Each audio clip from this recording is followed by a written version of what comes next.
Hello everyone, welcome to tube affairs banking financial awareness November part 1। इस video में हम बात करेंगे 1 से 15 नवंबर तक के बीच का बैंकिंग और फाइनेंशियल अवेयरनेस आपके upcoming exams SBI PO mains, RBI assistant mains के लिए हेल्पफुल रहेंगे। और इसके साथ साथ एसबीआई पीओ मेंस के लिए करंट अफेयर्स जनरल अवेयरनेस के लिए वीडियोस अपलोड कर दिए गए। उन चारों वीडियोस के लिंक डिस्क्रिप्शन में हैं और आप प्लेलिस्ट देखिए। स्टैटिक बैंकिंग और बैंकिंग अवेयरनेस के भी अलग प्लेलिस्ट हैं। तो उन चारों वीडियोस को जो S B I P O mains के लिए है, उन चारों वीडियोस को आप एक बार ज़रूर देखें। और इसमें हम बात करेंगे बैंकिंग फाइनेंशियल अवेयरनेस 1 से 15 नवंबर तक के बीच का। तो स्टार्ट करते हैं। फर्स्ट क्वेश्चन है, which foreign bank becomes first to introduce EBGs यानी कि electronic bank guarantee in India. Electronic bank guarantee को शुरुआत करने वाला कौन सा पहला फॉरेन बैंक बना? इसका आंसर होगा option A, HSBC bank. HSBC bank ने become first bank foreign bank to introduce EBGs electronic bank guarantee in India. EBGs digital equivalent of bank guarantee, जो कि होता है बैंक गारंटी का जो पेपरलेस फॉर्म होता है उसका डिजिटल इक्विवेलेंट होता है EBG, issued by banks to beneficiaries by e signing, e stamping के फॉर्म में बेनिफिशरीज को दिया जाता है। सिंपली एक डॉक्यूमेंट होता है इलेक्ट्रॉनिक बैंक गारंटी के फॉर्म में, तो वो इंट्रोड्यूस किया है HSBC बैंक ने। Hong Kong and Shanghai bank corporation इसका नाम है HSBC। HSBC इंडिया के CEO कौन है? हितेंद्र दावे। हेडक्वार्टर इंडिया में इसका मुंबई में है। इस्टेब्लिश हुआ था 1853 में और HSBC ही पहला बैंक था जिसने इंडिया में पहला ATM सेटअप किया था 1987 में मुंबई में। ये भी आप याद रखिए, स्टैटिक का पार्ट है। 1987 में पहला जो ATM इंडिया में इंट्रोड्यूस किया गया था, सेटअप किया गया था, वो ही HSBC बैंक के द्वारा शुरू किया गया था। नेक्स्ट है, RBI increased minimum amount for offering non callable term deposit to how much? Non callable term deposit को बढ़ा के कितना किया है RBI ने? इसका आंसर होगा ऑप्शन बी, 1 करोड़। 1 करोड़ किया गया है नॉन कॉलेबल टर्म डिपॉजिट्स को। तो नॉन कॉलेबल FDs क्या होता है? Non callable fix deposits are that term deposit that do not permit premature withdrawals until the tenure is complete, यानी कि ऐसा FD जिसका प्री मेच्योर विड्रॉवल नहीं परमिट है, इस तरह का टर्म डिपॉजिट है non callable FDs। RBI increase the non callable TDS from 15 lakh to 1 crore. तो अभी तक ये था जो टर्म डिपॉजिट का जो बेंच थ्रेशोल्ड था 15 लाख था, इसको बढ़ा के 1 करोड़ किया गया, यानी 1 करोड़ से बेलो वाले को विड्रॉवल कर सकते हैं प्रीमेच्योर विड्रॉवल्स।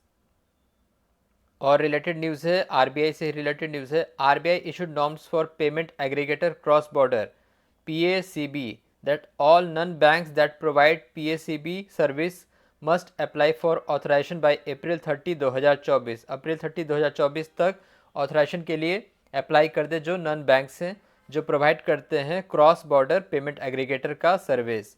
इसके साथ साथ RBI ने पेनल्टी इम्पोज किया है PNB पे, पंजाब नेशनल बैंक पे 72 लाख का, 72 लाख पे का, और फेडरल बैंक पे किया है 30 लाख का।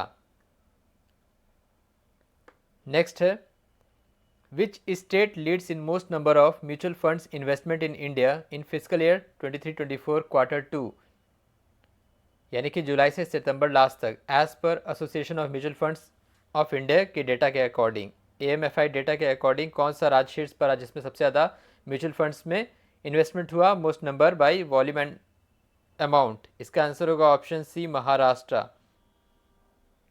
Maharashtra state leads in the most number of mutual funds investment.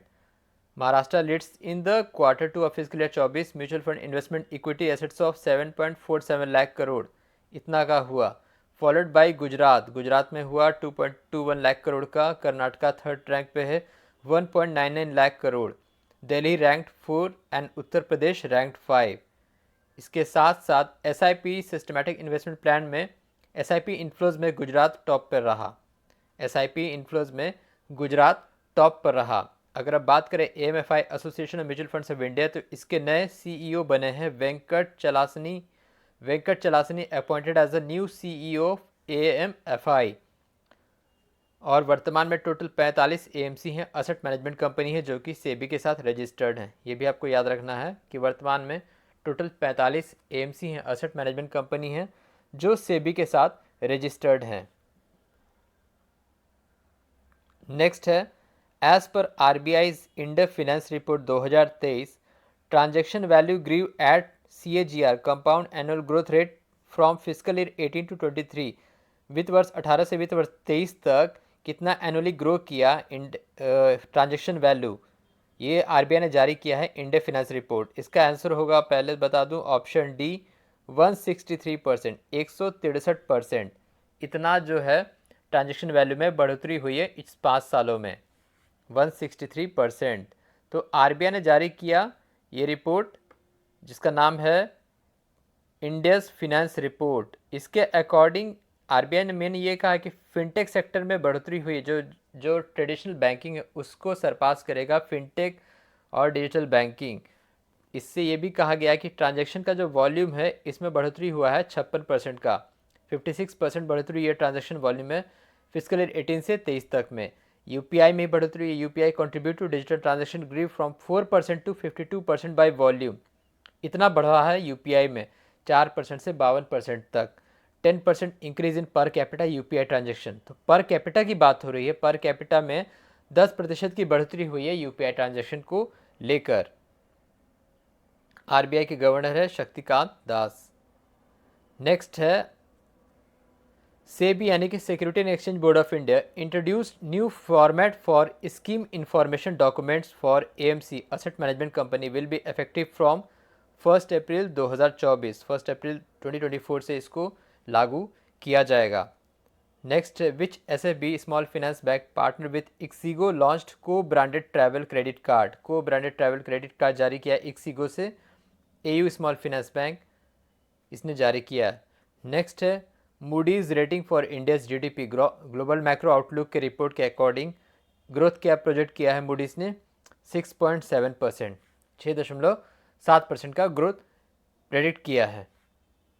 Next है, BSNL permit contract to Nokia for OTN optical transport network equipment supply. इसके लिए कितना कॉन्ट्रैक्ट जारी किया है, 1000 करोड़। बीएसएनएल ने 1000 करोड़ का कॉन्ट्रैक्ट दिया है नोकिया को फॉर ऑप्टिकल ट्रांसपोर्ट नेटवर्क के लिए इंडिया में। नेक्स्ट है, which company become India's second unicorn of 2023, InCred holdings. InCred holdings Bharat का दूसरा यूनिकॉर्न बना 2023 का, और इस साल बना था पहला जेप्टो जुलाई में। जेप्टो 2023 में इंडिया का यूनिकॉर्न बना था, तो 100 पार कर गए हैं यूनिकॉर्न्स इंडिया में। तो अभी 2023 में ये दूसरा बना है इनक्रेड होल्डिंग्स। तो ये था 1 से 15 नवंबर तक के बीच का बैंकिंग फाइनेंशियल अवेयरनेस। और मैं आपसे रिक्वेस्ट करता हूँ एसबीआई पीओ मेंस वाले चारों वीडियोस को आप ज़रूर देखें, काफ़ी बेनिफिट्स होंगे इसके साथ साथ आईबीपीएस पीओ मेंस वाले प्लेलिस्ट को भी। So thank you very much for watching video.